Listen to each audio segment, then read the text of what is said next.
যে অভিজ্ঞতা আরো বেশি এই ব্যাপারে।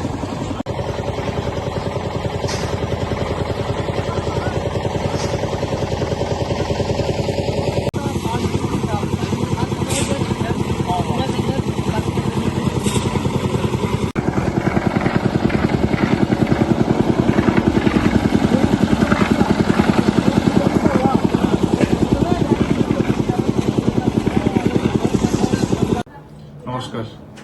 আজকে উত্তর বামুটিয়া গ্রাম পঞ্চায়েত অন্তর্গত রাঙ্গুটিয়াতে শিব মন্দিরের পাশে বিধায়ক এলাকা উন্নয়ন তহবিলের অর্থ থেকে কালচারাল শেড নির্মাণ হচ্ছে। তো এলাকাবাসীর দীর্ঘদিনের দাবি ছিল এখানে কালচারাল শেড নির্মাণ করা। তো এলাকাবাসীর দাবিকে মান্যতা দিয়ে আমি আমার বিধায়ক এলাকা উন্নয়ন তহবিল থেকে এখানে একটা কালচারাল শেড দিয়েছি। আজকে ছাদ ঢালাই চলছে, তার জন্য আজকে ভিজিটে গেলাম। কাজ ভালোই হচ্ছে, তবে এলাকাবাসীর দাবি যত তাড়াতাড়ি সম্ভব কাজ যাতে সম্পন্ন করা হয়।